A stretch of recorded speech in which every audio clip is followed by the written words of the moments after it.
and Nigel. Welcome. Thank you guys for being Thanks for having here. It's going to be a great conversation. So please introduce yourselves. Let's go, Vanessa. My name is Vanessa McCullers. I am the executive director of a nonprofit called Moms of Black Boys United. I also am an entertainment professional and brand strategist with over 20 years at network and broadcast cable. Awesome. Nigel. Hi, I'm Nigel Talley. I am SVP of Alamo Records, and I'm the CEO of my own company, Warlike Entertainment. Awesome. All right, so let's dive in. So we're gonna talk about Defeated Boys and Fed Up Men. So I know you guys read the chapters. We'll start with you, Nigel. How does that resonate with you? So when I read through, the book is actually really good, and like it really touches home because thank you. I grew up in a single parent home, and I'm from the Bronx. So chapter 5, how you started out, like I am that kid that grew up in the same setting with just me and my mom, and had to deal with, I lived in an area where there was a lot of Latin people where they looked down on me based on the color of my skin. So I'm reading it's like touching home. But what I like to think is like as a kid, I was like really, really angry. And I turned the anger into like, I figured I got the information, and the more information I got, I was less angry because, I wasn't at disadvantage anymore. I was at the advantage because I had the information. Right. So as I read your book, I could relate to it in so many which ways, man. I think it's amazing. Amazing. I'm glad. Vanessa. Yes. So I too, Nigel, I'm a girl from the Bronx, and and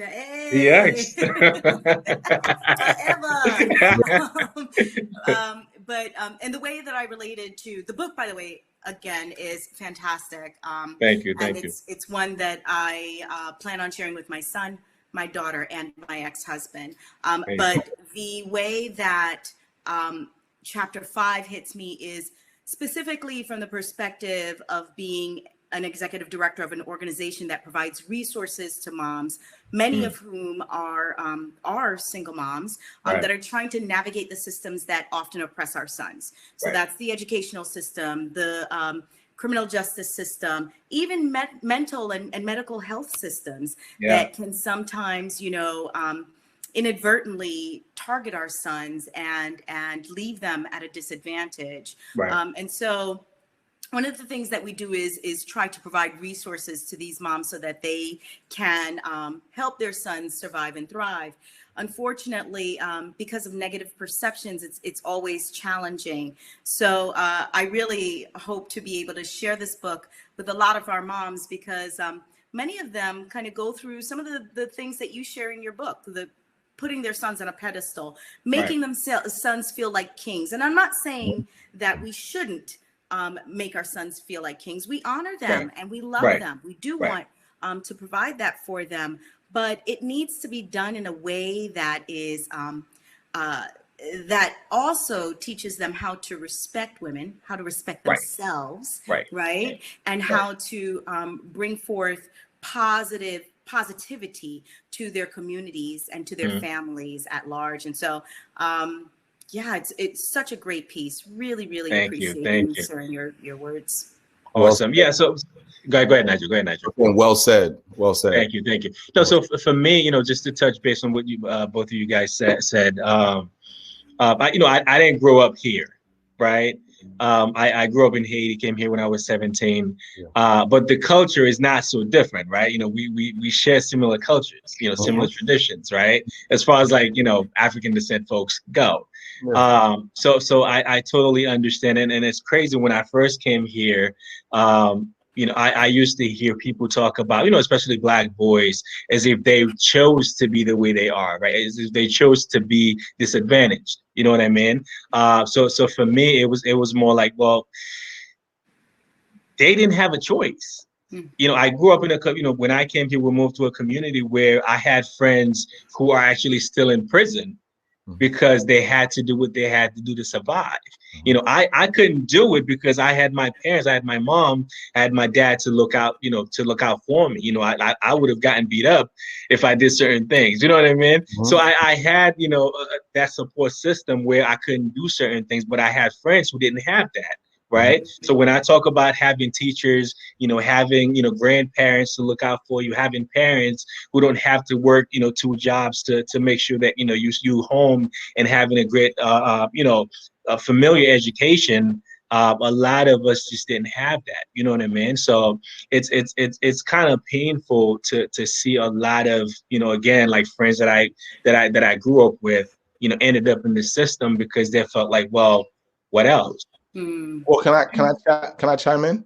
Absolutely. So I have those same friends because, again, I'm from the Bronx, like Burnside Avenue, you know. So, you know, and I think a lot of us, you know, we blame the wrong people. We blame our parents. We blame our situations. And I think a lot of times, like I was in situations where I was in a car with people with, you know, things in the car that would have landed me in, you know, in prison. And it was my friend that believed in my potential to say, you know what, you should get out the car here because we got something we got to do. But I been the person has been like, you know what? No, I'm going. But I do believe in you first, and you got to understand what your destiny is, and you got to have the information because absolutely is going to allow you to understand that this here is not for you. Like this is right here, right now. You got to see yourself past that.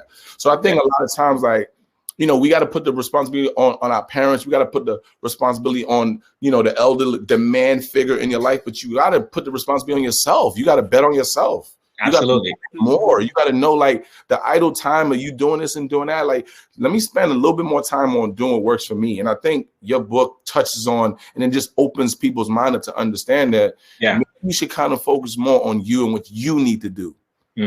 That's real. That's real. People, you know? Yeah, no, I definitely talked about, so in the book, I talk about teaching boys responsibility, right? Most important.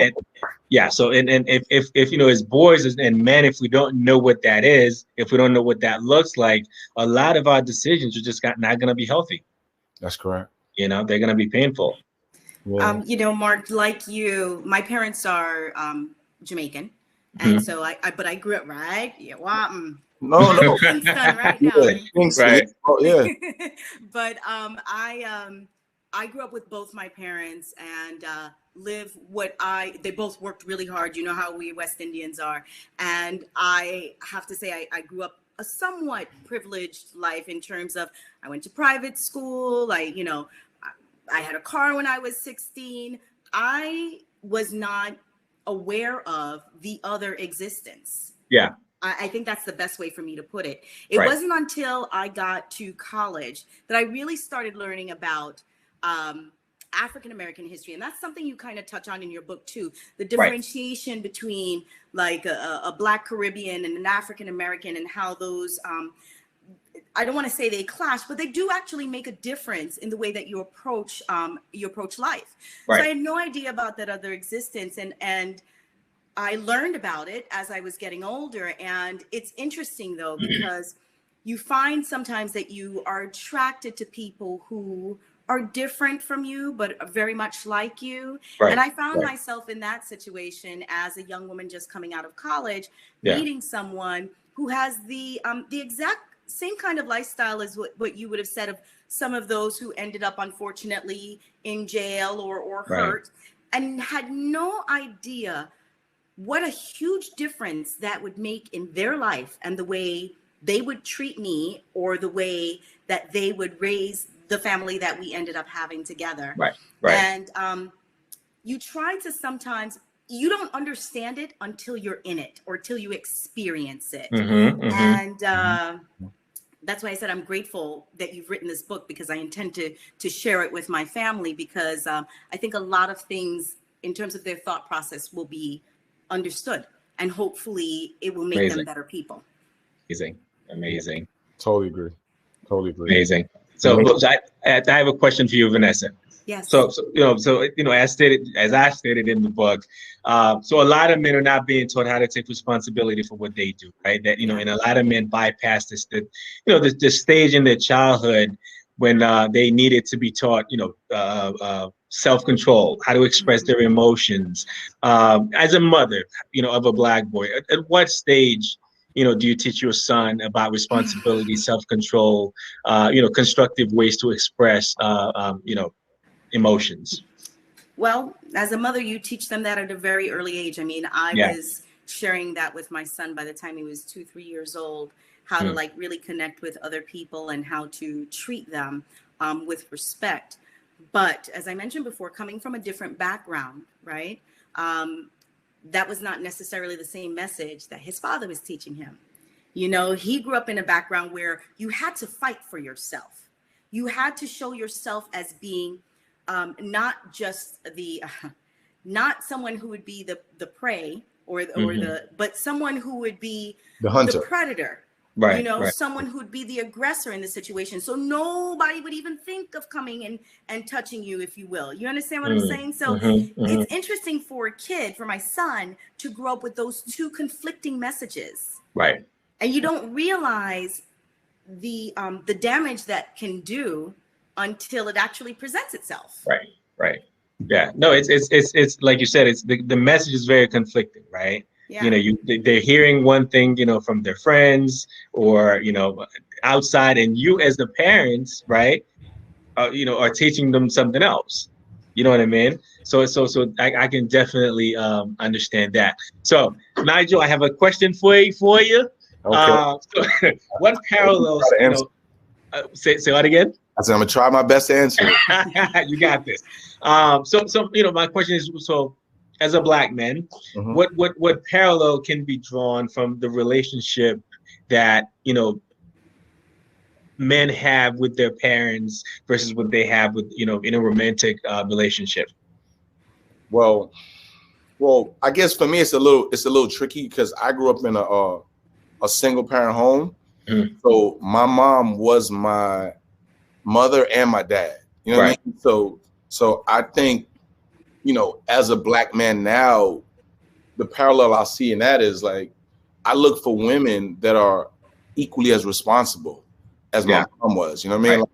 I feel like my mom gave me the direction, she gave me the focus, she was able to cook, she cleaned, like she did everything. And I'm not saying that all women should do that, but I see Vanessa's face like, but I'm just saying, like, she put me in a space of like, she made me want to be more responsible. So I'm saying, like, I'm looking for women that, that make me want to be more responsible, make me want to be a better person. But being a better person is obviously being a more responsible, and you paying attention to the smallest things and to the biggest things all at once.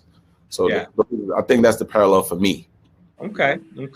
No, definitely. I think when it comes to that dynamic of parents and romantic partners, right? We kind of learn from who we grew up with, right? From who we model, who we're gonna choose. And sometimes if we don't like the person we grew up with, or we don't see them as good role models, we run away. We run away from who they were, and then end up with whatever we came up with, which may not even be great either. You know what I mean? So I definitely get it. So and I think that's one thing I really emphasize on when it comes to us as parents. I have a 5-year-old daughter.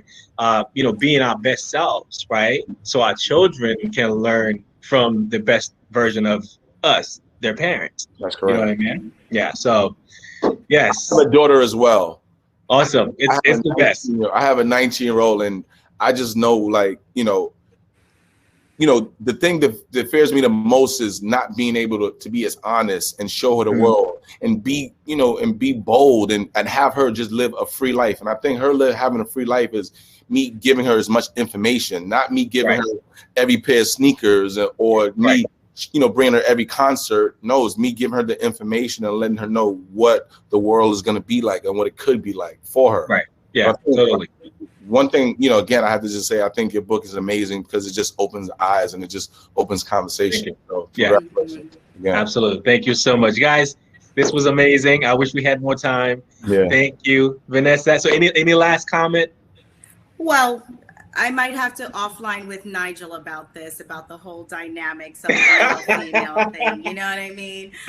But I do want to say, again, I recommend getting this book for everyone because I feel that regardless of what your family dynamics are like currently, you'll never know what the dynamics will be like for your children and Right. what they may experience. So I wish I had a book like this to prepare me for my relationship. Agreed. I probably would have treated or looked at it differently and acted differently in it or chose differently had I had, the right tools. So that's what I can add. It's necessary. A book like this is very necessary. Thank you. That's exactly why I decided to write the book. It was based on my own experience as well. A lot of things I talked about in the book, I wish I knew before. I started doing research and, went through my own experiences. So thank you again, guys. It was amazing. I wish you both great success, and you both are amazing parents, I'm sure. Oh, man. And I'm glad the book, you find the book helpful. Thank you, guys. Thank you. Thank you. Absolutely. All the best. Thank you. Much success. You. Right. Thank you, Vanessa. All right, I think she's gonna let us out. Okay.